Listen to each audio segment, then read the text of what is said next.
আমার কাছে ভর্তা হলে আর কিছু লাগে না সেদিন। আর এই ভর্তাটা এত মজার, তো কলমি শাকের এই ভর্তাটা আপনারা কিন্তু অবশ্যই ট্রাই করবেন। আসসালামু আলাইকুম সবাইকে। তো আমি তো অনেক রকমের শাক ভর্তা দিয়েছি, আজকে দিলাম কলমি শাকের এই ভর্তাটা। আর কলমি শাকের এই ভর্তাটা যে এত মজার, একবার যদি না খান তাহলে আপনি বিশ্বাসই করতে পারবেন না। আর এই ভর্তার জন্য এখানে এক আটি কলমি শাক নিয়েছি। কলমি শাকটাকে ভালো করে ধুয়ে একটু কেটে নেব। তারপর হচ্ছে যেখানে আমি সিদ্ধ করব অল্প একটু পানি দিলাম, পানিটা না দিলেও চলে, তবু আমি একটু পানি দিলাম আর কি সিদ্ধ হওয়ার জন্য। আর একটু লবণ দিলাম যেন কালারটা ঠিক থাকে। আবার দেখবেন যে অনেকে কিন্তু কলমি শাকটা একদমই পছন্দ করে না, কিন্তু তাদেরকে যদি এভাবে ভর্তা বানিয়ে দেন দেখবেন যে তারা মজা করে খাচ্ছে। আর এই যে দেখেন কলমি শাকটা কিন্তু ভালো করে সিদ্ধ করে নিতে হবে। যদি পানি মনে হয় যে অতিরিক্ত, তাহলে পানি এক্সট্রাটুকু ফেলে দিবেন। আর এই যে একদম শুকনা শুকনা করে এটা ভেজে নিতে হবে। তো শাকটা কিন্তু ভাজা হয়ে গেছে। আর এখন হচ্ছে আমি তেলের মধ্যে শুকনো মরিচগুলো ভেজে নিলাম। আর এই যে দেখেন মরিচগুলো কিন্তু ভাজা হয়ে গেছে, এগুলো এখন চুলা থেকে নামিয়ে ফেলছে। তারপর হচ্ছে দেখেন আমি কিছুটা তেল দিলাম আর আস্ত কয়েকটা রসুন দিয়ে দিলাম। আর ভর্তার মধ্যে রসুন না হলে ভালো লাগবে না, যেহেতু এটা কলমি শাক, একটু রসুন বাড়িয়ে দিবেন, খেতে ভালো লাগবে। আর এই যে রসুনগুলো কিন্তু দেখেন এই যে প্রায় ভাজা হয়ে গেছে।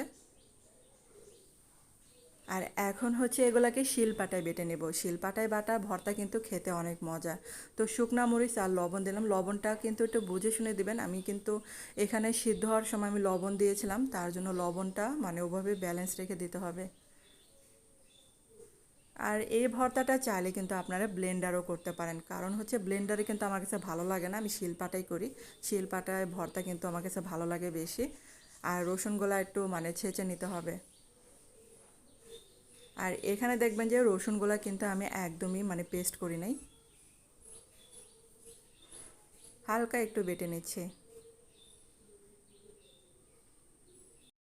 এই ভর্তার স্বাদটা বাড়ানোর জন্য আমি একটা কাঁচা পেঁয়াজ দিলাম। কাঁচা পেঁয়াজের স্বাদটা যে কি ভালো লাগে, আমার কাছে কিন্তু ভাজা পেঁয়াজের থেকে কাঁচা পেঁয়াজের স্বাদটা বেশি ভালো লাগে ভর্তার ক্ষেত্রে বিশেষ করে। আর পেঁয়াজটা একটু বাড়িয়ে দিয়েছি, কামড়ে কামড়ে যত পেঁয়াজ পড়বে খেতে তত ভালো লাগবে।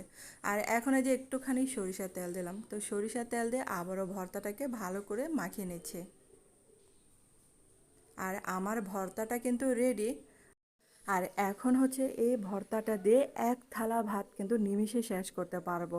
আর আমার তো ভর্তা হলে আর কিছু লাগে না, তো আপনারাও কিন্তু এই ভর্তাটা একবার হলো ট্রাই করতে পারেন। আর নতুন নতুন ভিডিও দেখতে চাইলে আমার চ্যানেলটাকে এবং পেজটাকে ফলো দিয়ে রাখতে পারেন, চ্যানেলটাকে সাবস্ক্রাইব করে রাখতে পারেন, তাহলে যখনই কোনো ভিডিও আপলোড দিব নোটিফিকেশন চলে যাবে সবার আগে আপনাদের কাছে। তো আজকের ভিডিও কেমন হলো অবশ্যই কমেন্টে জানাতে পারেন।